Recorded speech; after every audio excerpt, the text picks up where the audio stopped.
Assalamualaikum warahmatullahi wabarakatuh. Perkenalkan, nama saya Adam Julfi Haryanto dari SMA N3 Mataram. Saya akan menceritakan kisah mengenai Raja Kuripan di Lombok Barat. Pada zaman dahulu, berdirilah sebuah kerajaan yang indah dan megah. Kerajaan tersebut dipimpin oleh seorang raja yang bernama Sang Prabu Arya Prabu bersama Permaisuri dan kedua putrinya yang amat cantik dan jelita. Walaupun begitu, kebahagiaan mereka belum lengkap tanpa adanya seorang anak laki-laki. Padahal mereka selalu berdoa kepada Tuhan yang Maha Kuasa agar dikaruniai anak laki-laki. Hingga pada suatu hari, Sang Prabu mendapatkan mimpi buruk yang ia yakini mimpi buruk ini merupakan pertanda buruk bagi keluarganya di masa depan. Oh Tuhan, apa maksud dari mimpi itu? Apakah ini pertanda? Pertanda untuk keluargaku? Semoga saja ini hanyalah mimpi buruk belaka. Walau Sang Prabu sudah berusaha menepis kegelisahannya, tapi ia tetap saja kepikiran tentang mimpi itu. Akhirnya Sang Prabu pun mengajak Permaisuri dan kedua putrinya untuk menangkap ikan di Sungai Dodokan.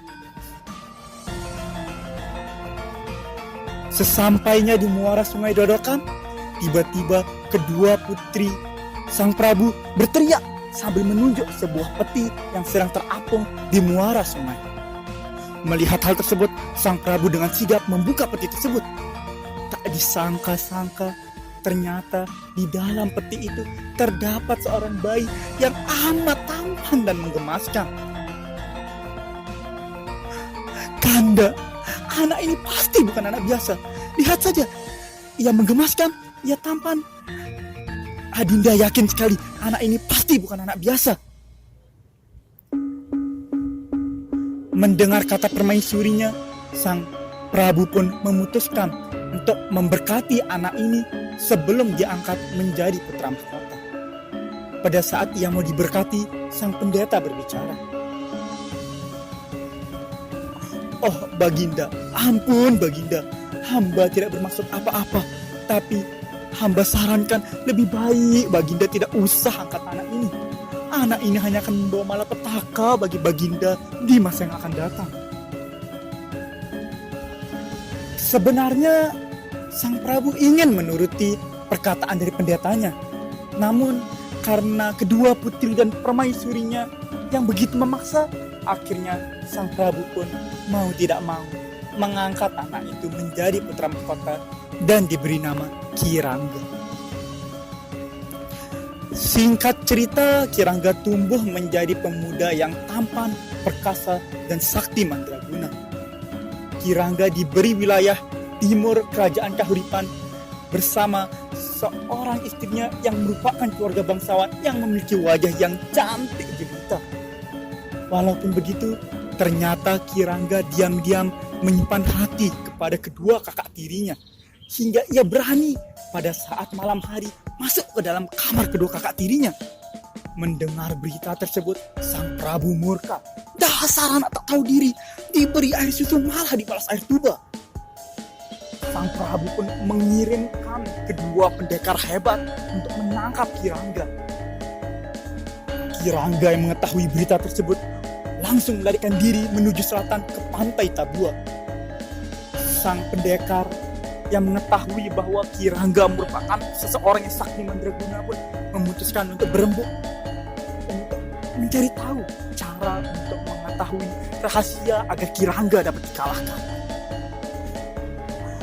Kak, bagaimana ini? Bagaimana cara kita agar bisa mengalahkan Kirangga? Apakah Kak ada ide?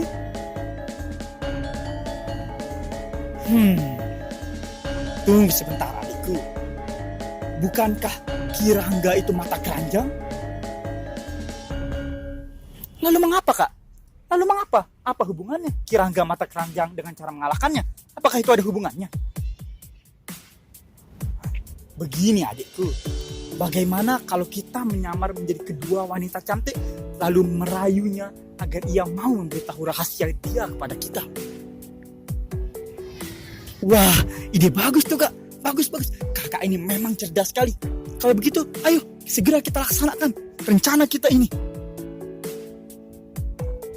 Malam harinya, kedua pendekar pun menyamar menjadi wanita yang cantik dengan baju yang sangat indah.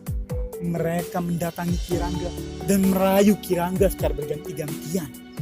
Hingga akhirnya Kirangga pun memberitahu rahasianya, rahasia kelemahannya. Kirangga mengatakan bahwa ia dapat dibunuh jika ia berada di dalam kamarnya. Mendengar hal tersebut, kedua pendekar langsung pamit untuk pergi dan kembali ke wujud pendekar mereka. Dan pada saat malam hari, tepat tengah malam, saat Kirangga sedang berada di kamarnya, kedua pendekar tersebut masuk ke dalam kamar Kirangga dan langsung mengeluarkan senjata pusaka mereka. Terjadilah pertarungan yang amat sengit di dalam kamar Kirangga. Tetapi sekuat-kuatnya Kirangga, jika rahasianya sudah diketahui, Kirangga pun pada akhirnya tewas tertusuk oleh keris dari kedua pendekar tersebut. Amanat yang kita dapat ambil dari kisah ini ialah berhati-hatilah dalam memutuskan agar tidak terjadi kesalahan seperti yang dilakukan oleh Sang Prabu. Lalu amanat kedua yang dapat kita ambil ialah janganlah membalas kebaikan dari orang tua, baik orang tua kandung ataupun orang tua tiri.